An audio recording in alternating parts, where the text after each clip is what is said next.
केंद्र और दिल्ली की आम आदमी पार्टी सरकार के बीच टकराव के पूरे आसार बन रहे हैं। लोकसभा में सोमवार को एक विधेयक पेश किया गया है जिसमें उपराज्यपाल को ज्यादा अधिकार दिए जाने का प्रावधान है। इसके अलावा ये भी स्पष्ट किया गया है कि राज्य कैबिनेट या सरकार के किसी भी फैसले को लागू करने से पहले एलजी की राय जरूरी होगी। उप मुख्यमंत्री मनीष सिसोदिया ने इस बिल को असंवैधानिक और अलोकतांत्रिक करार दिया है। सेंट्रल गवर्नमेंट पार्लियामेंट में एक बहुत ही अलोकतांत्रिक और असंवैधानिक बिल दिल्ली के संबंध में लेके आई है। केंद्र सरकार दिल्ली सरकार को चलाने का जो जीएनसीटीडी एक्ट है, ये एक्ट है government of national capital territory Delhi act, इसमें बदलाव करने के लिए एक अमेंडमेंट बिल लेके आई है। ये जो बिल है, ये जो अमेंडमेंट लेके आ रही है केंद्र सरकार, भारतीय जनता पार्टी की सरकार,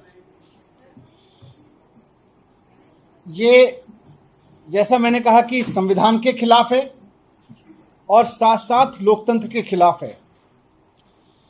इस बिल में लिखा हुआ है, ये बिल है, अमेंडमेंट बिल, इसकी कॉपी है।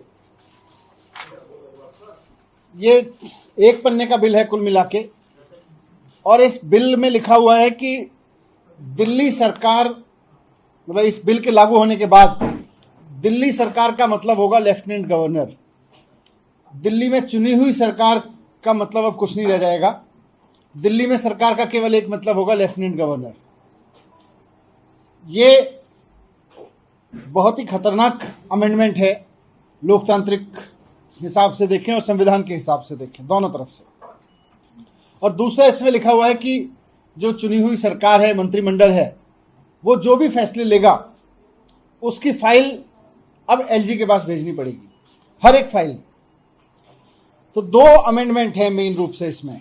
पहला यह कि दिल्ली सरकार का मतलब होगा लेफ्टिनेंट गवर्नर, तो इसका मतलब यह है कि चुनी हुई सरकार का कोई मतलब नहीं रह गया, चुनाव कराने का कोई मतलब नहीं रह गया, मुख्यमंत्री मंत्री का कोई मतलब नहीं रह गया, सरकार केवल एलजी साहब होंगे। तो ये एक बहुत ही तानाशाही भरा अमेंडमेंट है। और दूसरा, जैसा मैंने कहा कि हर एक फाइल एलजी के पास भेजनी पड़ेगी, ये भी अपने आप में एक बहुत तानाशाही भरा है कि फिर सरकार चुनने का मतलब क्या रह गया, फिर चुनाव क्यों करवाते हो, फिर डेमोक्रेसी का दिखावा क्यों करते हो। अगर चुनी हुई सरकार, चुने हुए मंत्रियों, चुने हुए मुख्यमंत्री के पास में कोई डिसीजन लेने की पावर ही नहीं है, और अगर सरकार का मतलब हो गया लेफ्टिनेंट गवर्नर, तो फिर ये मंत्री मुख्यमंत्री बनाते ही क्यों, ये विधानसभा बनाते ही क्यों, चुनाव कराते ही क्यों, ये लोकतंत्र होने का, लोकतांत्रिक होने का ढोंग क्यों करते हो। केंद्र सरकार वर्तमान अधिनियम की धारा 44 में एक नया प्रावधान जोड़ना चाहती है।